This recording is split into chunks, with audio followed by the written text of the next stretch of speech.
it's Jellyfish. So yesterday I found myself surfing the World Wide Web and I stumbled back upon Rookie magazine, which is a website I used to spend a lot of time on that I hadn't really thought about in a while. Let's see how they describe themselves. Rookie magazine was an online magazine for teenagers created by fashion vlogger Tavi Jevonson. Rookie published art and writing from a wide variety of contributors, including journalists, celebrities, and the magazine's readers, is what Rookie says. Basically, it was really cool and it was really like authentic and like actually relatable, and it gave really good advice, and it had everything from like playlists. My computer keeps going off. It had everything from playlists to like writing prompts and like collage kits. Now, in 2018, Rookie closed down. And that is depressing. So I was online on Rookie yesterday, and I was looking because they've still got the archive all up for you to look at. I was thinking about how sad it is that they don't publish anything anymore and that it's just all these old articles, which are still really awesome and still really useful to look at. But I was thinking that I kind of need something else in my life to fill that hole, because I kind of, rekindled my relationship with this online magazine. Because of that, I went into a search and delved deep into the world of online indie publications. I saw quite a few things down there, but ultimately I emerged with a few really quality publications online that I think are worth sharing. They kind of remind me of, if y'all ever read The Perks of Being a Wallflower?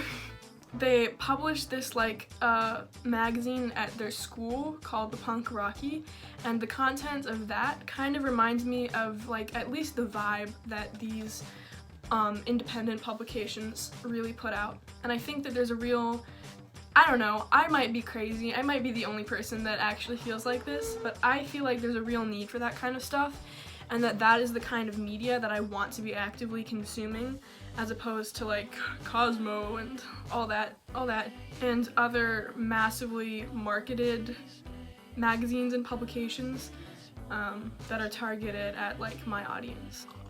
And as much as I love paper and I love zines and I love stuff like that, I think it's really cool that these are online, because it is about accessibility and it does give so many more people access to these things. I would never be able to find these in person as much as I would love to, so it's really cool that these are available for such a wide audience.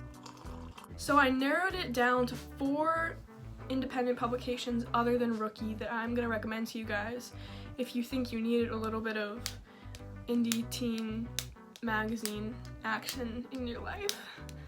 The first one I'm going to talk about is The Toast. This magazine, out of the 4 that I picked out, is probably the furthest away from Rookie, but I think it's still really valuable for a few reasons.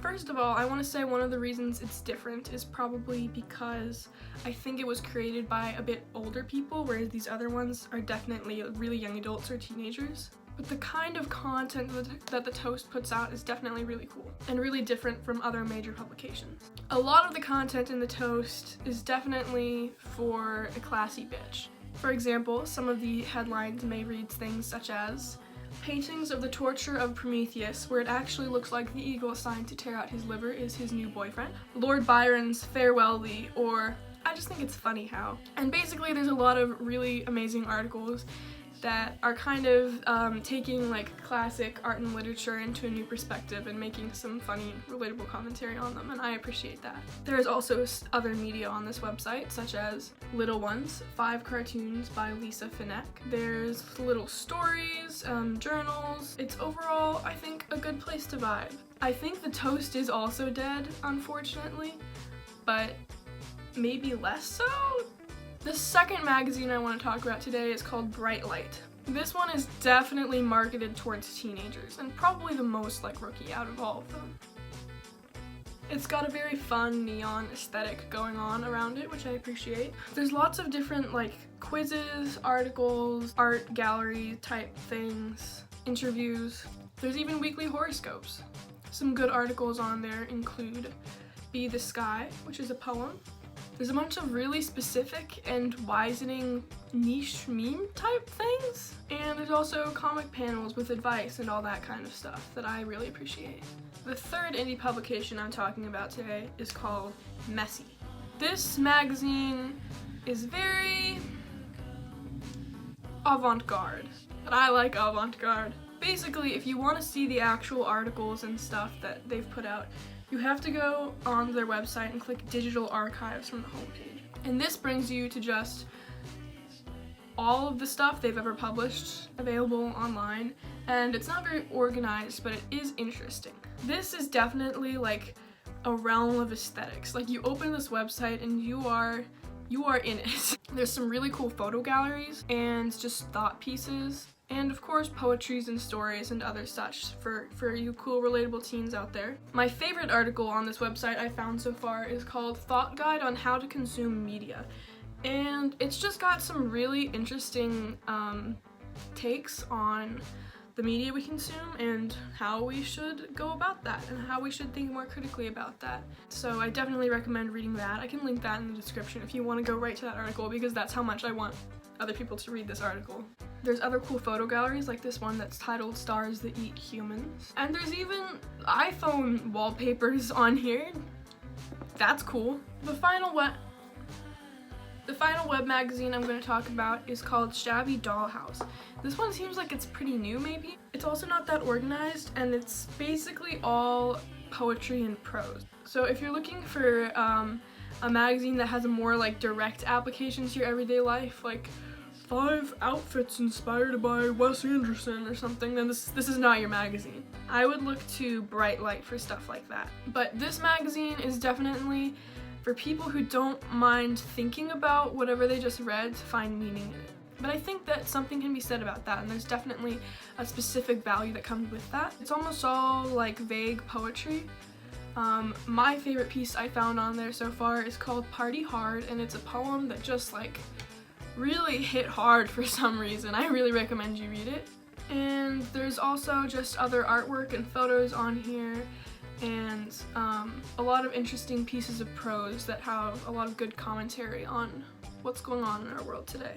There's also a lot of just interesting insight into other people's minds on these magazines, especially on Shabby Dollhouse, but I think in all of them, that's another reason why I think I find these so captivating, is that it's like really getting able to see from someone else's perspective, which is interesting always, but especially if there's some similarities in there, you know what I'm saying? So yeah, I think that all these independent web publications definitely are worth checking out. There's definitely something unique about each one because they're not for everyone, right? They're like niche audiences or whatever, and I guess it's me. I guess I'm the niche audience, but hopefully there's other people out there that also fit this niche demographic that enjoys these types of things, and hopefully you'll find some value in them. Speaking of the perks of being a wallflower and the punk rocky, I've been thinking about that for a while, about like trying to make my own sort of version of that, like printed magazine in real life to distribute to my friends and stuff like that. So let me know if you think I should do that